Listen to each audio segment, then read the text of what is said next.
Buenos hermanos, que é Roberto Simões, site O Contemporâneo.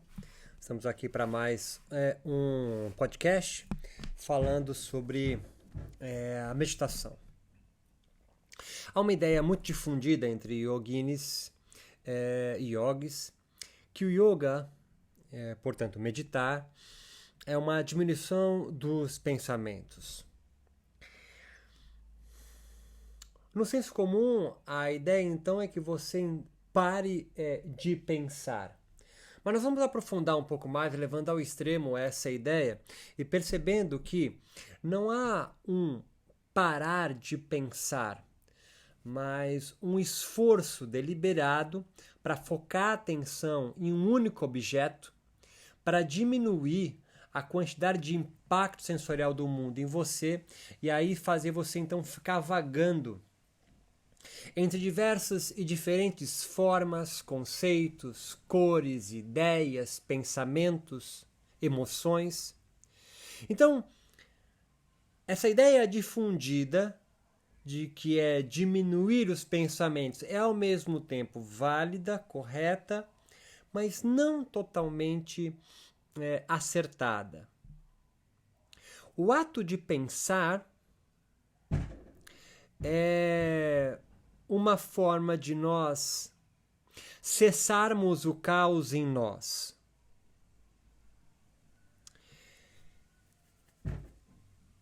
Que esse caos não para, por sua vez, de nos espreitar. Quando eu falo que o pensamento é cessar o caos em nós, estou dizendo que, num extremo disso, alguém que não consegue cessar incessantemente os seus pensamentos pode estar envolto, então, em casos de ansiedade, por exemplo. O pensamento organiza o caos que nos cerca. E eu vou tentar ser mais claro nisso. O caos é a impossibilidade de uma relação entre dois determinadas coisas, ou situações, ou objetos, e não a ausência destas determinações. O caos, então, é a impossibilidade entre você ver uma alface e a chamá-la de alface. No caos, você então olha a alface e não consegue então determinar o que ela é. Casos parecidos destes nós vamos encontrar em situações, por exemplo, de esquizofrenia, de paranoia. Poderemos pensar também em casos extremos de neuroses, no qual a gente então não consegue ter uma determinação clara do que nos cerca e julgar as infinitas possibilidades de pensamento como sendo corretas. E aí o caos se instala. Vou repetir. Quando você não consegue determinar, então, das infinitas possibilidades de agir, de transitar no mundo, você entra num estado de caos, levando, às vezes, você, por exemplo, a problemas mentais. Caso de ansiedade, caso de depressão, paranoia. São momentos no qual você não consegue lidar com o caos, portanto, pensar e determinar ali uma situação. Você sabe que uma cadeira é uma cadeira e não uma árvore porque você pensa e, ao pensar, evita, dentre tantas possibilidades, de se confundir cadeira com árvore. Em suma, ao pensar, cessamos o caos de possibilidades e determinamos, assim, dando consistência momentânea ao caos que nos rodeia. E você pode pensar então, mas a cadeira sempre é cadeira, a árvore sempre é árvore. Não. A ideia de cadeira, de construção de árvore, ela foi construída socialmente. Não há nada em você a priori que nasceu com você que faça você olhar uma concha e dizer que é uma concha, que tem uma função, que é um animal, existe um molusco lá dentro, enfim. Isso você vai aprendendo. E isso é aprendido no ato de pensar, quando você então vai dando forma, conceito, cor, cheiro, vai se convencionando, você e os indivíduos que estão ao seu redor, ao seu meio social, a se sujeitar a isso. Daí vem o termo de indivíduo para sujeito. Samadhi, dessa forma, como um ato deliberado em diminuir os pensamentos, mas tendo sempre como objeto, caso contrário seríamos sugados pelo caos, e isso seria muito perigoso, perderíamos o chão, não é? Quando entramos no Samadhi, então, nesse estado, geografia, experiência, sei lá como você queira chamar isso, há sempre um objeto que você não se perde. Seja ele um mantra, seja ele a chama da vela, seja ele as escrituras que você lê, seja a figura do seu mestre. Há sempre um objeto. Você não adentra a prática meditativa sem ter um objeto, porque senão você se perde. E aí você entra no caos novamente. E para não cair no caos de 1 bilhão de pensamentos, você então vai usar o pensamento único para parar esse caos. É o que geralmente acontece com quem começa a meditar. 1 bilhão de pensamentos, ideias, cores, porque ele não tem prática em adentrar ao caos. E aí, para ele sair do caos com medo da desintegração, ele vai se fixar em um pensamento, em 1 bilhão de pensamentos, pulando de um pensamento em um pensamento, leia-se, pulando de um conceito, norma, ideia, cor, sentimento, de sentimento, para não se perder na desintegração do Samadhi. Nos lançamos ao caos, então, do Samadhi. Na verdade, num entre-lugar. Entre o caos total, alguém que adentra sem nenhum objeto, e ao outro extremo, um espaço, uma geografia, um estado de muitos pensamentos. Então, adentrar ao Samadhi é um jogo muito bem arquitetado de não cair no caos, no seu extremo de hospital psiquiátrico, e nem ficar num mundo absolutamente agitado, pulando de um pensamento em pensamento, podemos chamar isso de ansiedade. Há sempre uma âncora no processo de meditação aqui, portanto do yoga. Samyama, Dharana, Dhyana, Samadhi. Senão seria uma loucura essa experiência. Um doente de hospital, esquizofrênico, neurótico, paranoico. Mas o mergulho na meditação é sempre um flerte com a loucura, o caos ou a divindade. Por isso a meditação é para todos. Mas é preciso galgar os passos da meditação, tocar esse espaço que a meditação lhe adentra devagar, um processo lento e gradual. Meditar, portanto, yoga, então, é um processo lento e gradual de incursões caóticas, meditativas, samádicas, divinas. Vamos assim nos ambientando em novas terras. São agenciamentos caosmóticos. Vamos rasgando o véu de Maya das ilusões que criamos ou herdamos, devagar, passo a passo. Mas sempre será necessário as ilusões para não sucumbirmos ao caos. É Maya que nos deixa cair nesse caldo sem forma, sem conceito, sem pensamento. Alguém sem nenhuma ilusão é um desiludido. Alguém sem eira nem beira, que não tem limites, que vaga ao acaso, sem rumo, louco ou divino. Mas é preciso cautela deste modo. Nas fissuras dos muros ou dos véus de maias das ilusões que criamos ou herdamos. Na verdade, os dois. Sempre com uma lima muito fina, nunca pulando o muro. Por isso quem teve experiências em meditação com a âncora pranayama, que é um fortíssimo, um potente agenciador para adentrar ao caos, se não fizer com prudência, você volta rapidamente, abre os olhos, põe a mão no chão, tentando se ancorar. Mas a viagem segura volta-se com um saber novo, viveka, deste caos, o mundo do não pensamento, das não formas, onde cadeira e árvores se integram, onde não há memória, a razão, o ego, nem a mente, aquela que organiza o caos por meio de Maya, aquele fino tecido que dá forma aos pensamentos caóticos. Mas é possível tocar esse mundo pelo Samadhi, só voltar com a sensação de um bem-estar? Claro. Imagine visitar um local onde não mais precise, seja desobrigado, dessobrecarregado de nomear, perceber, dar forma, sentido, cor, distinção a tudo. Que grande alívio!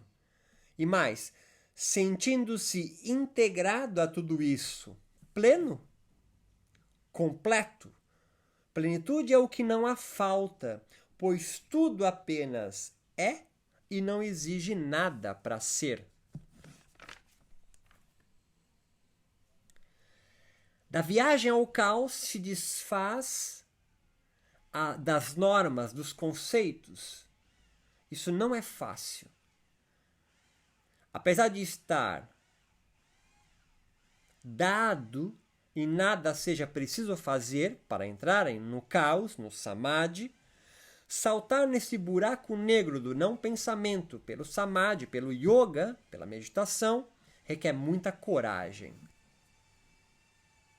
Lembrando que um dos obstáculos dos yogis são os kleshas. O primeiro é a ignorância, de achar que o mundo dos conceitos no qual você está agora, dos pensamentos, das emoções, são tipo universais, que sempre são e sempre foram. Isso é ignorância. Ligado a isso é o apego, a aversão, o medo. Por isso é uma coragem. E o orgulho, a falsa identidade sobre si mesmo, porque você não tem identidade, você está sendo. Há um medo intrínseco de não retorno ao caos, de você não ser o que você pensa ser, e isso dá medo. Mas quem eu sou? Nada. Você é um caos. Você é um momento. Você é uma circunstância, um acontecimento. Por isso é tão difícil meditar. Há um mundo natural da desintegração total te esperando do outro lado da meditação.